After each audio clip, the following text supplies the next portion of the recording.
అమ్మలగన్నయమ్మ ముగురమ్మల మూలపుటమ్మ చాలా పెద్దమ్మ సురారులమ్మ కడుపారడి పుచ్చడియమ్మ తన్నులో నమ్మిన వెల్పుటమ్మల మనమ్ముల నుండెడియమ్మ దుర్గమాయమ్మ కృపాబ్ధి ఇచ్యుత మహత్వ కవిత్వ పటుత్వ సంపదల్. కడుపు చల్లంగ వేదాళి కన్న తల్లి అంటాడు శ్రీనాథ మహాకవి. అలాంటి ఆ తల్లి మొత్తం ఆవిడ మహిమండి వేదమంతా కూడా. అందుకే అమ్మని నమస్కారం చేసుకుంటే వేదాన్నంతటికి నమస్కారం చేసుకున్నట్లే. ఆ వేదములో అమ్మ సూక్తములు చాలా ఉన్నాయి. దుర్గా సూక్తమని, సరస్వతి సూక్తమని, శ్రీ సూక్తమని, శ్రద్ధా సూక్తమని, మేధా సూక్తమని రకరకాల సూక్తములు ఉన్నాయి. సరస్వతి సూక్తాలు బోలుడున్నాయి. ఇక శ్రద్ధ మేధ ఇత్యాది సూక్తములు, ధారణా మంత్రం ఇత్యాది మంత్రములన్నీ వేదాల్లో ఉన్నాయి. ఇవన్నీ అమ్మ స్వరూపాలు. మనకు పరిచయమైన సూక్తాలు కొన్ని, పరిచయం కానివి చాలా ఉన్నాయి. అయితే వేద సూక్తాలు పఠించాలి అంటే మాత్రం సంప్రదాయాన్ని గౌరవించే మనమందరం కూడా దానికి నియమాలు ఉన్నాయి, అధికార భేదాలు ఉన్నాయని ఒప్పుకుని తీరుతాం. అన్ని సూక్తములు స్వేచ్ఛగా అనడానికి లేదు. కానీ ఈ వేద సూక్తముల్లో చాలా శక్తి ఉంది కనుక శక్తి స్వరూపుడైన అమ్మవారిని వేద సూక్తములతో మనం ఆరాధించలేకపోతున్నామే అని వేదన కలిగితే ఆ వేద సూక్తాలన్నీ మీకోసం నేను శ్లోకాల రూపంలో ఇస్తున్నాను నాయనా అని వ్యాసుడు ఈ 4 స్తోత్రాల్లో మొత్తం వేదంలో చెప్పబడ్డ అమ్మ సూక్తములన్నీ పెట్టారు. ఇది ప్రత్యేక రహస్యం ఇందులో. కనుక ఈ 4 స్తోత్రములు బాగా మనం పారాయణ చేస్తే దీనికి బాధలేం లేవు. దీనికి కావాల్సిన భక్తి ఒక్కటే అర్హత. మనకు వేద సూక్తములన్నీ పఠించిన దివ్య ఫలం లభిస్తున్నది. అందుకే పురాణ విద్య ఏమిటో కాదు, వేదంలో చెప్పబడింది సామాన్యుడి చేతిలో పెట్టడం కోసం వ్యాసుడు చేసినటువంటి ఒక మహాకృషి. పురాణం అంటే సామాన్యుడికి వేద విద్య అందివ్వడమే. ఇది తెలుసుకోండి. ఎందుకంటే వేద విద్య ఎంత కాదని అసామాన్య విద్య. మనం అంటూ ఉంటాం సామాన్యులకు అందించాలండి, సామాన్యులకు అందించాలండి అని. ఇలాంటి ప్రజా ఉద్యమాలు, సామాన్య విద్యలు మొట్టమొదటి నడిపినవాడు వ్యాసుడు. ఆయనకు మించిన ప్రజా ఉద్యమకర్త మనకు లేడు.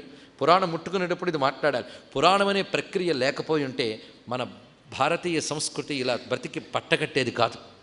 సామాన్యుడు హృదయాన్ని తడిమి భగవంతుని వాళ్ళ గుండెల్లో కూర్చోబెట్టి వాడి బ్రతుకులో కలిపేసింది పురాణం. అందుకే మహానుభావుడు ఆలోచించాడు, కృపయాముని నాకృతం. పురాణానికి ఇదే పేరు పెట్టారు. అందుకే పురాణ సంప్రదాయం ద్వారా ఆయన వేదముల్లో చెప్పబడ్డ సమస్తమైన విజ్ఞానాన్ని సామాన్యులకు ఇచ్చారు. ఈ రోజుల్లో చెప్పాలంటే వేదాన్ని గ్రహించగలిగే అసామాన్యులు ఎంతమంది ఉన్నారు చెప్పండి. ఇక్కడ అనుష్ఠించేవాళ్ళు కానీ, గ్రహించేవాళ్ళు కానీ, అసలు అధ్యయనం చేసేవాళ్ళే తక్కువ, అర్థం చేసుకున్న వాళ్ళు మరీ తక్కువ, అనుష్ఠించేవారు ఇంకా తక్కువ, అనుష్ఠించిన పరమార్థాన్ని తెలుసుకుని అందించేవాళ్ళు ఇంకా తగ్గిపోయారు. కనుక మనందరికీ కూడా పురాణమే, అందులో ఉన్నవి ఇప్పుడు తెలుసుకోవడమే చాలా విశేషం. పైగా మరొక రహస్యం ఏంటంటే పురాణం వేదం తర్వాతి స్థానం అనడానికి లేదుట. అసలు పురాణం వల్ల వేదం సంపూర్ణమవుతుందిట. పురాణం బాగా అర్థం చేసుకుంటే కానీ వేదానికి అర్థం చెప్పలేము. ఇతిహాస పురాణాభ్యాం వేదం సముపబృంహయేత్ బిభేత్యల్పశ్రుతాత్ వేదో మామయం ప్రహరిష్యతి అనక పెద్ద మాట చెప్పారు మనకి. అందుకే పురాణము వేదాన్ని అర్థం చేసుకోవడానికి వచ్చింది కనుక వేదంలో చెప్పబడ్డ అమ్మవారి తత్వాన్నంతటిని మనకు అందిస్తున్నటువంటి పురాణముల్లో ఒకటి మార్కండేయ పురాణంలోని దేవీ మహాత్మ్యం. ఒకటి అంటే ఇంకా చాలా ఉన్నాయన్నమాట. ఒకటి మనం ఎప్పుడో చెప్పుకున్నాం బ్రహ్మాండ పురాణంలోని లలితోపాఖ్యానం. మరి ఆ తల్లే అక్కడ చెప్పబడుతున్నది. ఇవి కాకుండా ఇతర పురాణములు ఇంకా అమ్మవారికి ఒక ప్రత్యేకమైన గ్రంథమే ఉంది కదా మనకి. ఏది? దేవీ భాగవతం. ఇది కాక దేవీ పురాణం అని ఉప పురాణం ఉంది, కాళికా పురాణం అని ఉప పురాణం ఉంది. ఇవి కూడా వ్యాసప్రోక్తములైన సంప్రదాయం నిర్ణయాన్ని మనం శిరస వహించాలి. చారిత్రకుల గొడవ వదిలేద్దాం. సంప్రదాయజ్ఞులు ఉపపురాణములు కూడా వ్యాసకృతములు అంటున్నారు కనుక ఈ దేవీ పురాణములు, కాళీ పురాణము, ఇందులో కూడా అమ్మవారి వైభవం అత్యద్భుతంగా ఆవిష్కరింపబడి ఉన్నది. అయితే ఇప్పుడు ఇందులో మనం చెప్పుకుంటున్నటువంటి దేవీ మహత్యం ఈ భాగం మనకు దేవీ భాగవతంలో కూడా ఉంది, లేదని కాదు. కానీ దానికి మాత్రం ఈ మంత్రాది వినియోగం లేదు. అక్కడ కేవలం అమ్మవారి గురించే ఉన్న దేవీ భాగవతంలోని ఉన్నటువంటి అసుర సంహార గాథలకి లేని మంత్ర వినియోగం కేవలం మార్కండేయ పురాణంలో మనుచరిత్రలు చెప్తున్న భాగంలో చెప్పిన దానిలో ఉందన్నప్పుడే ఏదో ప్రత్యేకత ఉంది ఇందులో అని మనకు తెలుస్తున్నది. అలాంటి ఒక ప్రత్యేకమైన గ్రంథాన్ని మనం ఇక్కడ తీసుకుని, ఇది మన చండీ సప్తశతికి సంబంధించినటువంటి, అంటే దేవీ మహాత్మ్యానికి సంబంధించిన ఉపోద్ఘాతం. ఇది ఎక్కడి నుంచి వచ్చింది అనేది. ఇప్పుడు మనం మార్కండేయ పురాణం అనే వృక్షంలో ఒక పండుని తీసుకున్నాం. ఈ పండు మన బతుకుల్ని పండించే పండు. ఇక్కడే విజ్ఞానాన్ని మనం చెప్పేటప్పుడు ప్రధానంగా 3 కోణాల్లో విజ్ఞానాన్ని పరిశీలించబోతున్నాం. అసలు భగవంతుణ్ణి ఎవరు ఏ బుద్ధితో ఆశ్రయిస్తారు, ఇది ముందు మనం నిర్ణయించుకుందాం. ఇక్కడ అందరం భగవంతుడిని ఆశ్రయించిన వాళ్ళే ఉన్నాం కదా. ఏ బుద్ధితో ఆశ్రయిస్తున్నాం భగవంతుణ్ణి, ఇది ముందు ప్రశ్న వేసుకోవాలి. అందరూ ఒకే బుద్ధితో ఆశ్రయించట్లేదు. కానీ కొంచెం సిన్సియర్గా ఆరాధించే వాళ్ళలో 3 రకాలు ఉంటారు. ఒకరెవరు అంటే ఇది మనం చదవడం వల్ల మనకు మంచి జరుగుతుంది, మనకు చెడు పోతుంది, మనకు అన్ని సుఖాలే జరుగుతాయి, దుఃఖాలు పోతాయి, ఇలా ఆలోచించేవాళ్ళు ఒకరు. రెండవ వారు ఈ సుఖదుఖాలు ఇవన్నీ కాదు, కావలసింది పారమార్థికమైన ఆత్మజ్ఞానము, అది ఉందా ఇందులో ఉందంటే దీన్ని మనం ఆశ్రయిద్దాం. కనుక జ్ఞానం కోసం మోక్షం కోసం అమ్మవారిని ఆశ్రయించేవాళ్ళు రెండవది. మొదటి వాళ్ళు అనేకమైన ప్రయోజనాలు పొందడం కోసం, సుఖాలు పొందుతూ దుఃఖాలు పోగొట్టుకోవడం కోసం, సుఖ సాధన దుఃఖ నివారణ, ఈ రెండిటి కోసం ప్రయత్నించే వాళ్ళు మొదటి తరగతి అయితే, రెండవ తరగతి అయినటువంటి వారు మాకు ఏ సుఖ దుఃఖాలైనా వీటి గురించి అనవసరం, కావలసిన అర్థ జ్ఞానం అనేటువంటి ప్రజ్ఞ కలిగిన వారు దానికోసం కూడా మోక్షార్థులై ఆశ్రయిస్తారు. ఈ ఇద్దరికి కాకుండా మరొకడు ఉన్నాడండి. అసలు వీళ్ళు రెండు ఎక్స్ట్రీమ్స్, వీడు అటుంటాడు వాడు ఎటుంటాడు, మధ్యలో మరొకడు ఉన్నాడు. వీడు ఎటువంటి వాడంటే, నాకు ఇటు సుఖదుఖాల గురించి గోల లేదు, అటు మోక్షం గురించి అంతకంటే గోల లేదు, నాకు మా అమ్మ గురించి చెప్తూ ఉన్నా, వింటూ ఉన్నా, అంటూ ఉన్నా, అనుకుంటూ ఉన్నా, ఆవిడ రూపం వర్ణించిన, ఆవిడ నామం చెప్పిన, ఆవిడ లీలని చెప్పిన, ఆవిడలో తత్వం చెప్పిన, ఏదైనా మా అమ్మ కబురే కదా. మా అమ్మ కబురు వింటూ ఉంటే నాకు ఆనందం, మా అమ్మ గురించి చదువుకుంటూ ఉంటే ఆనందం.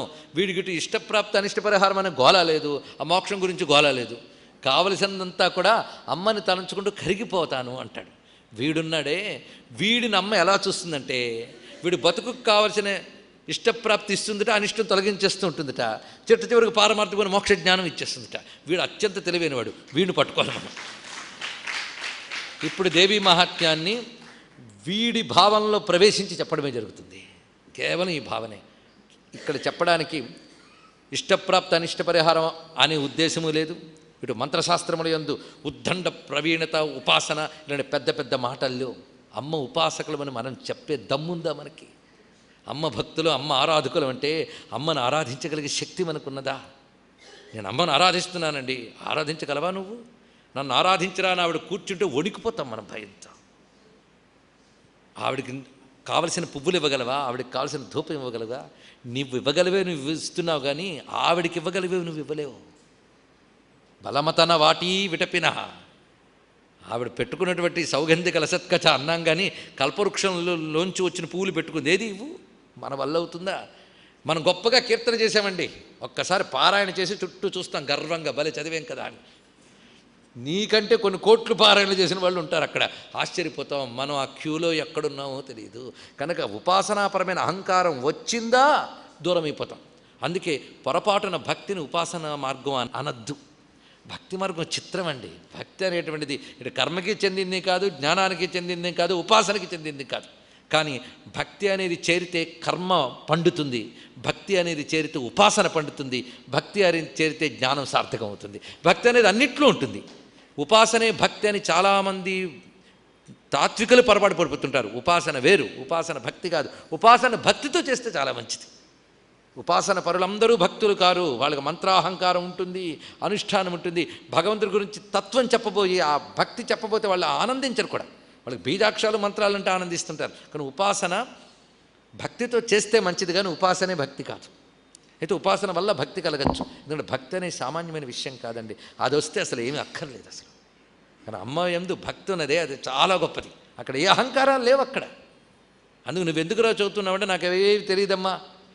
కొన్ని కోట్ల మంత్రాలు తెలిసిన వాడు అయినా భక్తుడు అంటాడు, నా మంత్రం నో యంత్రం, నాకు ఇవేం తెలియదు, నాకు కావాల్సింది తదనుసరణం కష్టహరణం అన్నప్పుడు ఎంత ఒదిగిపోతాడంటే ఆ తల్లి ముందు, అమ్మా నేను బిడ్డని. బిడ్డ అంటే అర్థం ఏంటి? నాకేం తెలియదు అని అర్థం. బిడ్డ అంటే ఏం తెలియని వాడు, ఏం చేతకాని వాడు, అది బిడ్డ అంటే. వాడంతటి వాడు ఎక్కలేడు, తినలేడు, ఏమీ లేడు, అన్నీ తల్లి చేయాలి. అవునా లేదా? అందుకు నేనేమీ చేయలేను తల్లి, నువ్వే అన్నీ అనేటటువంటి అహంకార రాహిత్యం భక్తి అండి. ఆ భక్తి చూపించారా? వేల మంత్రాలు కూడా చేయలేనిది అమ్మ ఆ భక్తుడికి చేయగలదు. అందుకు భక్తుడైన వాడికి ఇష్టప్రాప్తి అనిష్ట పరిహారము తొలగిపోతుంది, అటు కావలసిన పరమార్థ జ్ఞానం వస్తుంది. కనుక భక్తి అనే భావనతో దీన్ని పరిశీలించాలి. అందుకే దీనిలో ఎక్కువ ఈ రెండు అహంకారాలు లేకుండా, అటు జ్ఞానపరమైన బుద్ధిపరమైన అహంకారం కానీ కర్మపరమైన అహంకారం కానీ లేకుండా, ఇష్టప్రాప్తి అనిష్ట పరిహారం అంటే కర్మపరమైన అహంకారమే, ఇక పరమార్థము తత్వము అంటే జ్ఞానపరమైన అహంకారమే. ఉభయ అహంకారము లేకుండా అహంకారార్పణ బుద్ధితో కూడినటువంటి భక్తిభావం ఉన్నదో అది ప్రధాన భూమికగా తీసుకుని అమ్మ భక్తిని ఆలంబనగా తీసుకుని చెప్తున్న గ్రంథమే తప్ప ఇంకేమీ కాదు ఇందులో. ఇది ప్రధానం. కనుక అమ్మను ఆశ్రయించే వాళ్ళు 3 రకాలు అంటే తెలిసిపోయింది కదా. ఇప్పుడు మనకు మంచి రకం అనేది భక్తి రకం. అది వెంటనే రాదు, ఎప్పటికైనా. అలాగే ఇష్టప్రాప్త అనిష్టపరం కోరుకోవద్దని కాదు, కోరుకోవచ్చు, కానీ ఎప్పుడు ఆగోలే కాకుండా కొంచెం భక్తి కూడా మనం అవలంబించుకుంటే ఆ తల్లి చూసుకుంటుంది ఇక్కడ. అలాంటి భావం కలిగించడం కోసమే వ్యాసుడు దేవీ మహాత్మ్యాన్ని రసరమ్యంగా రాశాడు. కేవలం బీజాక్షరాలు ఇవే పెడుతూ రాస్తే అదొక డ్రై సబ్జెక్టు, ఒక టెక్నికల్ సబ్జెక్ట్ అయిపోయేది. కానీ ఆయన ఏం చేశారంటే ఆ టెక్నిక్స్ని కథలో పెట్టి అమ్మవారి లీలలో మనకు చూపిస్తూ శ్లోకాల్లో నిబద్ధం చేయడంతో అదొక రమ్యమై రసమయమైపోయింది. ఎందులో భక్తిలో రసం ఉంటుంది, రసంలో ఆనందానుభూతే కదా రసం అంటే. అందుకే ఆ రసానుభూతి మనకు కలిగించడం కోసం అమ్మ యొక్క ఆ దివ్య తత్వాన్ని, అనుగ్రహాన్ని, మంత్ర విశేషాలని అన్నిట్లు కూడా భక్తి రసంతో మేళనం చేశాడు దేవీ మహాత్మ్యం. అందుకే వ్యాసుడు ఏ ఉద్దేశంతో, ఏ హృదయంతో చెప్పి ఉంటాడో ఆ హృదయంలో చెప్పడానికి ప్రయత్నిద్దామని, ఆ ప్రయత్నాన్ని సాఫల్యం చేయమని వ్యాసశంకర స్వరూపులైన జగద్గురువుల పాదాలకు నమస్కారం చేసుకుని మనం ప్రారంభం చేసుకున్నాం. అయితే ఈ దేవీ మహాత్మ్య గ్రంథం ప్రారంభం మార్కండేయ పురాణంలోది. అసలు మార్కండేయ పురాణం పేరు ఎందుకు వచ్చింది? మార్కండేయ పురాణం అంతా కూడా మార్కండేయుడు మహర్షి క్రౌష్టికి అనేటువంటి మహాత్మును అని, ఆయనకి మరొక పేరు భాగురి అని కూడా ఉన్నది. వారు ఉభయుల మధ్య జరిగిన సంభాషణ అంతా కూడా మార్కండేయ పురాణం, వారు ఉభయుల మధ్య జరుగుతుంది. అయితే ఇక్కడ చిత్రం ఏంటంటే ఈ సంవాదం అంతా కూడా జైమిని మహర్షికి పక్షి రూపాలతో ఉన్న ఋషులు చెప్పారు అన్నట్టుగా వెళుతూ ఉంటుంది. అదొక ప్రత్యేకత. అసలు పక్షులు జ్ఞానం చెప్పడం అనేటువంటి విషయం చాలా ఆశ్చర్యకరంగా ఉంటుందండి. మన వేద విజ్ఞానంలో పక్షులు అదొక సబ్జెక్టు, మన వేద విజ్ఞానంలో వృక్షాలు అదొక సబ్జెక్టు. అసలు పక్షికి జ్ఞానానికి ఏదో లింక్ ఉంది, నిజమే కదా. పక్షి చాలా చిత్రం అండి, జ్ఞానానికి పక్షికి చాలా పోలికలు చెప్తుంది. ఎందుకంటే ఇది పక్షులు చెప్పిన కదా, అది కూడా తెలుసుకోవాలి. అసలు కథ పక్షులు చెప్పింది. మనం ఎవడైనా దేనికి పనికిరాని వాడు కనబడితే ఏదో పక్షిగా అనేవాళ్ళు, కానీ పక్షికి చాలా ప్రాధాన్యం ఉంది. మరి రామాయణంలో పక్షి ప్రధానమైన పాత్ర మనకు కనిపిస్తున్నది. అసలు పక్షుల గురించి ఒక పెద్ద సబ్జెక్టు, ఎవరికైనా ఇంట్రెస్ట్ ఉండాలి. కానీ వేదాల్లో పక్షులు, పురాణాల్లో పక్షులు, మంచి కాలక్షేపం పుస్తకం రాయొచ్చు. అంతేకాదు ఈ పక్షులు మొత్తం కూడా చెప్పిన ఒక వేద భాగం ఉంది. తిత్తిరి పక్షులను ఒక పక్షులట, ఈ పక్షులు మొత్తం చెప్పాడు వల్లవేసేట. వీళ్ళకి చెప్పి తైత్తిరీయ శాఖ అని వేదంలో ఒక శాఖ ఉన్నది. తత్సంబంధమైన ఉపనిషత్తు తైత్తిరీయోపనిషత్తు. పక్షులకు అంత ప్రాధాన్యం ఉన్నది. అంతేకాదు భాగవతం చెప్పింది ఒక పక్షి పేరున్న మహానుభావుడు. ఎవరు? వాడు పక్షి. పక్షికి ఎందుకు పోల్చారంటే పక్షికి ఒక గొప్ప చిత్రం ఏంటంటే అదిట అవసరం బట్టి భూమి మీద తిరుగుతుంటుంది, కానీ అంటదిట, ఎప్పుడు కావాలంటే ఇక్కడ ఎగిరిపోగలదుట. బలహీనమైన కొమ్మ మీద ఒక పక్షి మాత్రమే నిలబడిందిట. మనం నిలబడగలమా? ఎందుకు? మనకి ఆ కొమ్మే దిక్కు గనక దాన్ని పట్టుకుంటే పడిపోతాం కింద. దీనికి ఆ కొమ్మ ప్రధానం కాదు, అందుకు వెళ్ళి నిలబడుతుంది. కానీ కొమ్మ ఇటు కింద పడుతోందని కానీ రెక్కలతో పైకి వెళ్ళిపోతుందిట. అంటే ఉండి కానీ అంటదు, అది దాని యొక్క ప్రత్యేకత. ఎప్పుడు కావాలంటే అప్పుడు ఎగిరిపోగలదు. అందుకే లోకంలో తిరుగుతున్నప్పటికీ కూడా ఈ లౌకికానికి అంటకుండా ఎప్పుడు పరమార్థ భూమికలో విహరించి జ్ఞాన వైరాగ్యములనే రెండు రెక్కలతో నిరంతరం సంచరించేటువంటి మహాత్ములే పక్షులు అని పెద్దవాళ్ళ భావన. పక్షి కూతలు మధురంగా ఉంటాయి. అసలు స్వరాల్లో చాలా పక్షుల కూతల నుంచి వచ్చాయి మనకి. పక్షి కూతలు కిలకిలా రావాలి. సృష్టిలో ఏ సౌండ్ అయినా అబ్బా భరించలేననేవాడు ఉంటాడు, కానీ పక్షి కూతలు భరించలేననేవాడు ఉండడు. ఎవడో రసహీనుడు ఉంటే నేను చెప్పలేను. పక్షి కూతల్లో ఎంత సంగీతం ఉంది. పక్షుల కిలకిలారా వములు అని అంటూ ఉంటాం మనం. అందులో ఏదో సంగీతం ఉంది, ఏదో ఉంది దివ్యత్వం. ఊరికనే పెద్దవాళ్ళు అంటారా? ఏదో ఉంది, ఏదో ఉందని మాత్రమే చెప్పగలం. కానీ ఏముందో చెప్తే అదో సబ్జెక్ట్ అయిపోతుంది. మొత్తాన పక్షుల కూతలు ఇక్కడ మొత్తం ఒక పక్షి. అది కూడా చిత్రం ఏంటంటే మందపాలుడు అని ఒక మహర్షి, ఆయన జరిత అనేటువంటి పత్ని ఆయనకి. ఆమె ఋషిక, ఆమె సామాన్యురాలు కాదు. ఋషి పత్నులు కూడా మహాతపస్సులండి వీళ్ళు. వారికో ముచ్చటపడిందిట, మనం పక్షి రూపంలో సంచరిద్దామా కొంతకాలం అని. ఇలాంటి చిత్రమైన కథలు పురాణాల్లో కనబడితే దాన్ని అన్వయించలేక లౌకిక స్థాయిలో చూస్తాం. దయచేసి పురాణ కథలని ముట్టుకోవద్దు, కానీ లౌకిక స్థాయిలోకి చూడొద్దు. దానిలో ఏదో ఉంటుంది. ఎందుకంటే పక్షులు అవుదామా అని ఎవరు అనుకోగలరు? అవగలిగే వాళ్ళు అనుకోగలరు. అంతేగాని మనం పక్షులు తిరుగుదామా అని మనం అనుకున్న లాభం లేదు. అయితే పాటలు రాసుకోవచ్చు, ఆకులో ఆకుని, పక్షిలో పక్షిని, రెక్కలో రెక్కలని రాసుకోగలం, కానీ అవలేము మనం. భావన మనకి ఇలాంటి కథలు దేవతల పరంగా కూడా కనబడతాయి. ఒకసారి పరమేశ్వరుడికి ఏనుగులా తిరగాలనిపించిందిట. అయితే నేను ఆడ ఏనుగును అవుతానంతట అమ్మవారు. వారు ఉభయుల నుంచి పెద్ద ఏనుగు మొహం వాడు వచ్చాడు గణపతి. ఇదో కథ ఉందండి పురాణంలో. ఇది ఎప్పుడు వినుండ్రు మీరు, ఉంది. ఎందుకు ఇలా చెప్పాడు అంటే ఇందులో ఏదో రహస్యం ఉంది. ఆ రహస్యం పెద్ద సంకేతం, వదిలేద్దాం. కనుక సంకేతాలు ఉంటాయి. అలాగే వీళ్ళిద్దరికీ పక్షులే తిరగాలనిపించిందట. అద్భుతమైన పక్షి రూపాలు ధరించారు ఈ మందపాలుడు, జరిత.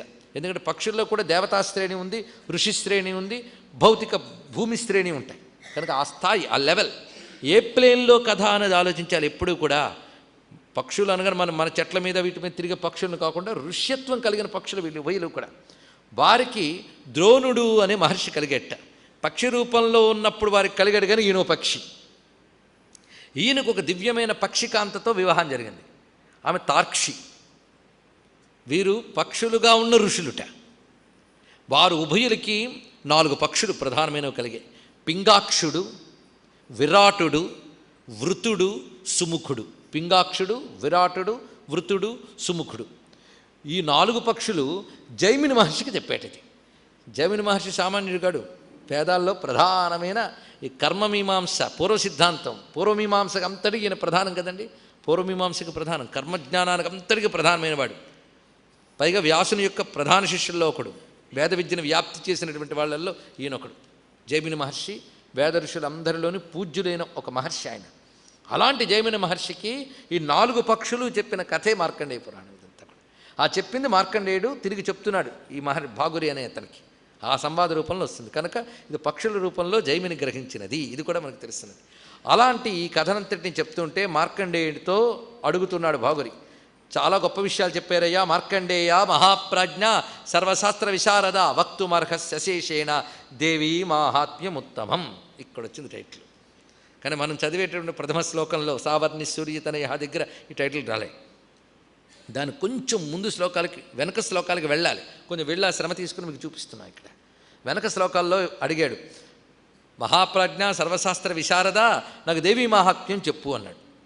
అంటే అడుగుతున్నది కథ ఏమో మన్వంతరుల కథ, పరంపరలో దేవీ మహాత్మ్యం చెప్పన్నట్ట. ఎందుకంటే ప్రసంగవశాత్త అని మాట అన్నాడు. ఆ మనువు దేవి దయ వల్ల మనువు అవ్వగలిగాడయ్యా సావర్ణి అనేవాడు ప్రసంగవశాత్తు అన్నాడు. అనగాని వింటున్న వాడికి ఆయన మనువు అయ్యాడు ఎలాగనే సరదా కంటే ఆయన మనువును చేసిన అమ్మ మహిమ చెప్పవయ్యా అని కుతూహలం అటు తిరిగింది ఇప్పుడు వీడికి. కానీ దేవీ మాహాత్మ్యం ఉత్తమం నాకు చెప్పు. ఎలాగూ ఏదో కొంత చెప్పి నీకు ఇంట్రెస్ట్ లేదేమో ఇంతే అని కాకుండా అశేషేణ సమస్తం చెప్పు. సమస్తం చెప్తే వినడానికి నేను సిద్ధంగా ఉన్నాను, చెప్పడానికి నువ్వు తగిన వాడివి, చెప్పదగిన జ్ఞానం నీ దగ్గర ఉంది కనుక అశేషేణ. అశేషేణ అంటే సమగ్రముగా సంపూర్ణముగా దేవీ మహత్వాన్ని చెప్పు.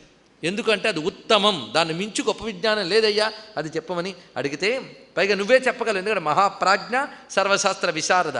సంబోధనలు కూడా ఏ సమయంలో ఏదనాలో అంత చక్కగా అనాలండి. సర్వశాస్త్ర విశారదుడవు మహాప్రాజ్ఞుడు అయిన మహానుభావ చెప్పమని అంటే పైగా ఆ చెప్పన్నప్పుడే ఈ అడుగుతున్నానంటే నా ఉద్దేశం మన్వంతరే పురాస్వామిన్ మహీకేన ప్రకాశిత కోయం సావర్ణికో నామ మనుసన్యత్వమాగత.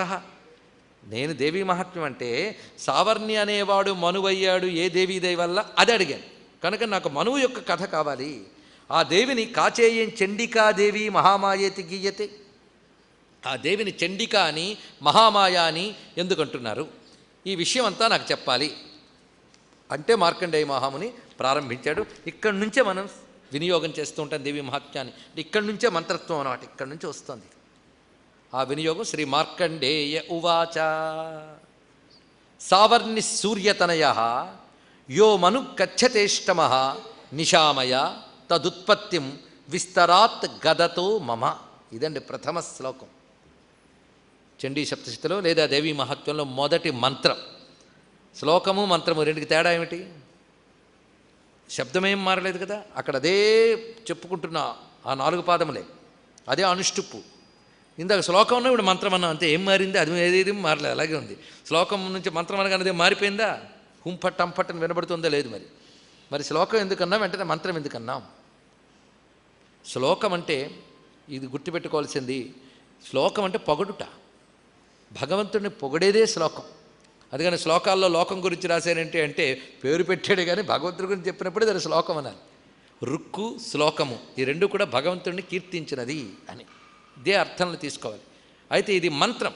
మంత్రం అని దేన్ని అనాలి పెద్దగా ఆలోచించక్కర్లేదు. మంత్రం అనే దానికి 2 అర్థాలు ఇక్కడికి సందర్భం బట్టి తెలుసుకోండి. ఒకటి, ఏ శబ్దానికి మనకి తెలియకుండా పలికిన శక్తి ఉంటుందో ఆ శబ్దానికి మంత్రం అనాలి. ఇది మనకు తెలియచ్చు తెలియకపోవచ్చు, పలుకుతాం, పలికితే చాలు దాని శక్తి ఉంటుంది, శక్తి నిన్ను కాపాడుతుంది, దాన్ని మంత్రం అనాలి. రెండవది, మననం చేసుకుంటూ ఉంటే ఆ శబ్దం నిన్ను కాపాడగలదు. నిరంతరం శబ్దాన్ని మననం చేసుకుంటూ ఉండాలి. మననం చేస్తే అది మనస్సు అయిపోతుంది. నీ మనస్తత్వంలో అది లీనమైపోతుంది. మననం చేస్తే కానీ మనస్సులోకి వెళ్ళదు అది. అది మననం మననం మననం చేయాలి. అది కానీ మననం చేసేవాడిని కాపాడుతుంది కనుక మంత్రం అన్నారు. మననాత్ర అయితే మంత్రం, రెండు అర్థాలు తెలిసాయి. కానీ మంత్రం అంటే శక్తివంతమైన శబ్దం ఒకటి, మననం చేసేవారిని కాపాడునిది కనుక. ఇప్పుడు ఇది మంత్రం కావాలని మనం ఏం చేయాలి? మననం చేయాలి. సింపుల్. మననం చేస్తే కాపాడే శక్తి దానికి ఉంది కనుక మంత్రం అది. అందుకు మననాత్రాయతే ఇది మంత్రం అని. శక్తి పొందాలంటే మందు ఎలా వాడాలో చెప్తారు. కొన్ని నీళ్లతో కలిపివాడు, కొన్ని చప్పరించు అంటాడు. అలాగే ఇది నీకు శక్తి కావాలంటే మననం చేయి, ఇదే దీనికి అలా చేసుకోవాల్సింది. ఇందులో మంత్రం ఉంది కానీ భావం ముందు. శ్లోకంలో భావం చూడండి ఏం చెప్తున్నాడు. సావర్ణి సూర్యతనయ యో మను కచ్చతే అష్టమ. నేను చెప్పబోతున్నది 8వ మనువు. కచ్చతే అంటే చెప్పబడినవాడు. యో మనుహు యహ మనుహు, ఏ మనువైతే అష్టముడు అంటే 8వ వాడని చెప్పబడుతున్నాడో వాడు సావర్ణి, వీడు సూర్యపుత్రుడు అని. ఈ సూర్యపుత్రుడైనటువంటి మనువు గురించి ఇక్కడ వివరిస్తున్నారు. అంటే సావర్ణి మనువు ఎన్నోవాడు? 8వ వాడు. అంటే 14 మనువులు రెడీగా ఉన్నారు. వాళ్ళు ప్రతి కల్పంలో వాళ్ళు ఆ కల్పకాలానికి, ఆ కల్పంలో ఉన్న ఆ భాగానికి అధిపతులు. అంటే 71 మహాయుగాలు కలిపితే ఒక మన్వంతరం అన్నాం. ఆ కాలానికి అంతటికి వీళ్ళు ప్రధానంగా ఉంటారు. మనువులు వీళ్ళు ప్రధానమైన దేవతా స్వరూపాలు.